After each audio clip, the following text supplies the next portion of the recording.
क्या ओपिनियन है, अगर आप इसको थोड़ा सा बात करें। बिल्कुल, आपने अभी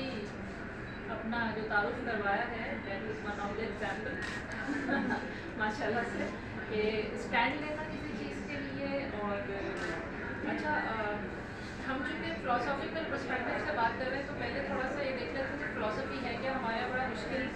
एक कॉन्सेप्ट लोग समझते हैं कि फ़िलोसफी बड़ा ड्राई सब्जेक्ट है, बड़ा मुश्किल सा कोई कॉन्सेप्ट है तो थोड़ा सा मुश्किल और थोड़ा सा ड्राई भी है, लेकिन इतना भी मुश्किल नहीं है कि उसको समझा ना जाए या उसको स्टडी ना किया जाए या उसके बारे में जानने की कोशिश ना की जाए। फ़िलासफ़ी एक्चुअली एक थ्योरी है या एक एटीट्यूड है टुवर्ड्स लाइफ, एक गाइडिंग प्रिंसिपल के तौर पे काम करता है। और लोग उस वक्त फ़िलासफ़ी की तरफ जाते हैं जब वो अपने बारे में बेसिक जो सच्चाइयाँ हैं, बुनियादी सच्चाइयाँ उनको जानने की कोशिश करते हैं, यानी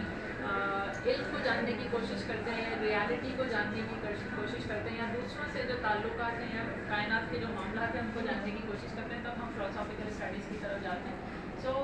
और फ़िलासफ़ी जो है वो एक पर्टिकुलर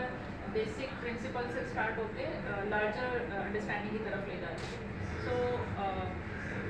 हमारी एग्जाम्पल बिल्कुल सामने है कि जब आप किसी फ़िलासफ़िकल लीडरशिप का मतलब ये होगा कि आप जब किसी क़यादत को या किसी रोल को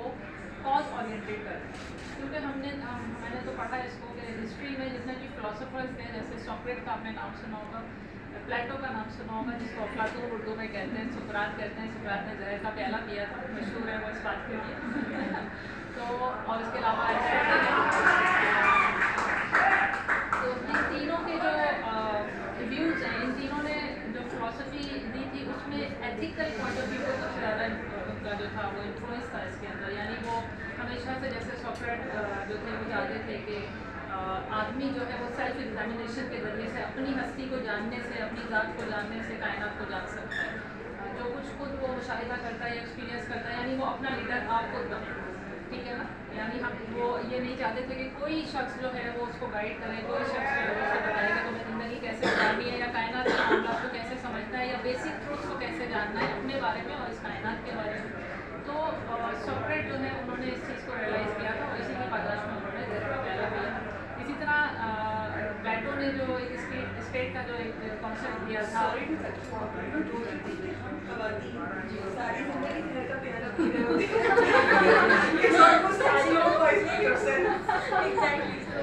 नहीं एक्चुअली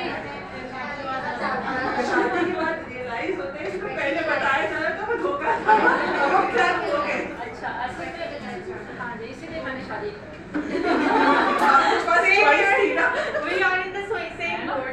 तो असल में आपने खुद वो प्याला पिया जिसमें हमारे सोशल प्रेशर जी, हमारा सोशल प्रेशर हमारे एक्चुअली सोशल प्रेशर इतना ज़्यादा होता है, बच्चियाँ ना समझ होती हैं, उनको इतना पता नहीं। शादी का एक चाम होता है, ऐसा बहुत सारे बच्चों को मैंने देखा उनको शादी का शौक भी होता है और दुल्हन बनने का। हाँ, दुल्हन बनने का लाइफ में पहली बार होती है जब आपको सब चीजें नई नई मिलती है। एग्जैक्टली हाँ, हमारे यहाँ शादी डिफाइन नहीं है ना, शादी करनी क्यों है ये चीज़ डिफाइन ही नहीं है। एग्जैक्टली एक्चुअली हमारे यहाँ लोगों का पर्पस नहीं है। जब आप अपनी ज़िंदगी को किसी मकसद से जोड़ रहे हो, बिकॉज फॉर एग्जाम्पल अगर मैं अपनी बात करती हूँ तो मैंने वॉज इन 9th क्लास तो आई थॉट कि मुझे मेरा पहला ज़िंदगी का मकसद क्या था, मुझे यूनिवर्सिटी से पढ़ना है। मुझे नहीं पता था यूनिवर्सिटी कैसी होती है, तो आई लीड माई सेल्फ, मैंने अपने आप को खुद लीड किया, ठीक है। मुझे कोई बता, मेरे पापा जो थे उन्होंने यूनिवर्सिटी से पढ़ा था, मुझे एक शाम था कि यूनिवर्सिटी से आए, उन्होंने डबल मास्टर्स किया था, तो आई थॉट कि मुझे भी डबल मास्टर करना है। आई डिड 3 मास्टर्स माशाल्लाह से, लेकिन मैंने अपने आप को खुद लीड किया, मैंने दूसरों से रहनुमाई लेना छोड़ दी, मैंने खुद से स्टडी किया, मैंने खुद से तवज्जो की, मैंने अपने आप को खुद अपना रास्ता खुद निकाला। तो सोसाइटी के अंदर बहुत सारे नॉर्म्स होते हैं, बहुत सारे इस तरह के रिचुअल्स कस्टम्स हमारे होते हैं जो आपको जो प्रेशर ग्रुप्स बन जाते हैं, और ये प्रेशर ग्रुप्स आपको क्या करते हैं, आपकी एबिलिटीज़ को वो कर देते हैं, दबा देते हैं, सप्रेस कर देते हैं, और आपको लगता है कि आप कुछ करने के काबिल नहीं है। आपके सामने एग्जाम्पल रखी हुई पीरा ने भी यही किया, मैं जिनकी स्टोरी सुन रही थी बड़े तवज्जो से, तो पीरा ने भी यही किया कि उसने अपने आप को खुद लीड करना शुरू कर दिया। जब आप अपनी बाग दौड़ अपने हाथ में ले लेते हैं ना, तो फिर आपको समझ आ जाती है कि जो सोसाइटी है वो कैसे आपकी तरफ रिएक्ट कर रही है। तो अपने आप की पहचान बनाने के लिए आपको खुद कोशिश करनी पड़ती है। कोई भी आपको आके ना ये नहीं बताएगा कि कौन सा रास्ता ठीक है और किस रास्ते से आप आसानी से अपने मकसद को हासिल कर सकते हैं। तो दो चीज़ें बड़ी इंपॉर्टेंट होती हैं। एक ये कि तीन चीज़ें बड़ी इंपॉर्टेंट होती हैं, मैं समझती हूँ, मैंने अपनी ज़िंदगी में इसको बहुत अहमियत दी है हमेशा से, कि एक तो ये कि आपकी जो वो है इरादा, कि आपकी जो विल पावर है, यानी आपने किसी चीज़ का इरादा किया है, उस इरादे के पीछे कोई मकसद होना ज़रूरी है। जब आप कॉज ओरिएंटेड हो जाते हैं, जैसे मीरा ने किया कि पहले तो उन्होंने खुद शुरू किया था ना कि जो भी कुछ उन्होंने करना है वो खुद करना है और उससे मुझे अर्निंग करनी है, फिर उसने क्या किया, उसको कॉज ओरिएंटेड कि मैं दूसरों को बताऊँ। ये क्या हुआ, इसके पीछे कॉज आ गया, यानी उसने लीड करना शुरू कर दिया, लीडरशिप जो है उसके अंदर आ गई और उसने कहा कि अब मैंने खुद तो सीख लिया है और जिस मुश्किल रास्ते से मैंने सीखा है, मैं नहीं चाहती कि दूसरे भी उतना ही मुश्किल रास्ते से और ज़्यादा वक्त लगा के सीखें। तो उसने दूसरों के लिए आसानी पैदा करने के लिए उसको कॉज ओरिएंटेड कर लिया अपने मकसद को, और यानी उसके पीछे उसके जो थॉट था या उसका जो बिजनेस था उसके पीछे एक मकसद आ गया ना, तो इस मकसद ने उसको लीड करना शुरू कर दिया और सोसाइटी के लिए ये क्या हो गया, सोसाइटी के लिए ज़्यादा फ़ायदेमंद भी हो गया। तो जब आपकी थॉट के साथ कोई कॉज जुड़ जाता है तो लोग आपके कॉज को सपोर्ट करने लगते हैं, और वो कॉज अगर पॉजिटिव कॉज हो तो फिर इसको लोग ज़्यादा सपोर्ट करते हैं। तो इसी तरह से मीरा का जो केस मुझे समझ में आ रहा है, तो लीडरशिप की बड़ी अच्छी सी एग्जांपल है और हम इसको बड़े हल्के फुल्के अंदाज में समझ सकते हैं। दूसरी चीज़, एक तो इरादा क्या होता है, आप कॉन्शियसली कुछ करने का इरादा बांधते हैं, यानी शऊरी तौर पर आपने फैसला कर लिया कि मैंने इस काम को करना है, ठीक है। उसके बाद जब उस काम, अच्छा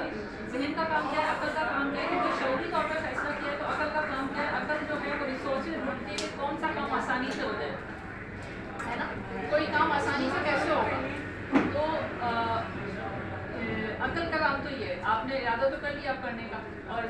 जहन जो है वो रिसोर्सेज ढूंढ रहा है कि वो काम जो मैंने जिसका इरादा बांधा है वो कैसे आसानी से हो जाए। दूसरी चीज़, आसानी से कैसे होगा, रिसोर्सेज हैं नहीं है ये एक अलग बात है। आसानी से होने के लिए दूसरी चीज़ की कनेक्टिविटी क्या होती है, आपको दिल लगी उसके अंदर शामिल कर लेना, लगन शामिल कर लेना, जज्बे को उसके साथ कनेक्ट कर लेना, यानी उस काम को अपने लिए खुशी का जरिया बना लेना, ठीक है ना। जब तक जहन और दिल की कनेक्टिविटी नहीं होगी उस वक्त तक काम करने में मज़ा नहीं आएगा, उस वक्त तक काम आपको बोझ लगेगा, खेल नहीं लगेगा, खुशी महसूस नहीं होगी। तो वो खुशी यानी अपने जहन के साथ, उस इरादे के साथ अपनी दिल लगी। और तीसरी चीज़ बड़ी इंपॉर्टेंट है, तीसरी चीज़ होना है जुनूनी होना। उस काम को करने के लिए अपने आप को, यानी आंधी आए तूफान आए, दुनिया क्या कह रही है क्या नहीं कह रही, भाड़ में लो, मैंने ये काम करना है क्योंकि मुझे पता है मैं ठीक हूँ, क्योंकि मुझे पता है कि मेरा काम जो वो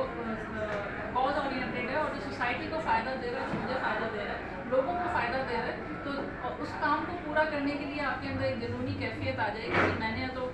मतलब वो कहते हैं ना सर धड़ की बाजी लगा देना, तो वो वाला काम अगर इसमें शामिल हो जाए अपने आपके अंदर, वो फहम वालों को खुद से कब है फुर्सत, फहम वालों को खुद से कब है फुर्सत, ये दुनिया पागलों से चल रही है। तो दुनिया में जितनी भी इन्वेंशंस हुई है ना, जितने भी बड़े बड़े इजादात हुई है वो पागलों ने की है। और पागल कौन लोग होते हैं, ये वो वाले पागल नहीं है जिनको दुनिया का वो होश नहीं होता, ये वो लोग हैं जो सेक्रीफाइस कर देते हैं, दुनिया को छोड़ देते हैं, मैं को ख़त्म कर देते हैं, ईगो को मार देते हैं और दूसरों के लिए अपने आप को पेश कर देते हैं, कायनात के मकसद के लिए सामने आ जाते हैं। तो ये जितनी बड़ी बड़ी ये लाइट्स हैं, पंखे, मोबाइल हैं, कंप्यूटर्स हैं, ये किसने इन्वाइट, ये सारी इन्वेंशन उन पागलों ने की जो जुनूनी होते हैं। वो इरादा करते हैं और फिर कनेक्टिविटी बनाते हैं दिल के साथ, उसमें खुशी शामिल कर लेते हैं और फिर वो काम खेल की तरह हो जाता है। और फिर जब जुनूनी कैफियत उसमें तारी हो जाए तो दुनिया जाए भाड़ में, लोग क्या कहते हैं क्या नहीं कहते, फैमिली क्या तो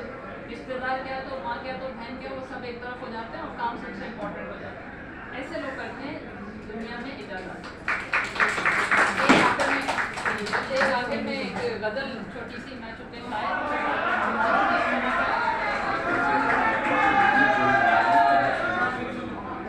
करो खुद पर यकीन तो ज़िंदगी आसान होती है, करो खुद पर यकीन तो ज़िंदगी आसान होती है, किसी के सामने झुकने से भी क्या शान होती है। और इरादा बांध लेते हैं बिला खौफ व खतर हमको, इरादा बांध लेते हैं बिला खौफ व खतर हमको, यही ये वो लम्हा है जिसमें ज़िंदगी की जान होती है। थोड़ा सा नज़र का इश्क में चश्मा ही लगा करो खुद पर यकीन तो ज़िंदगी आसान होती है, किसी के सामने झुकने से भी क्या शान होती है।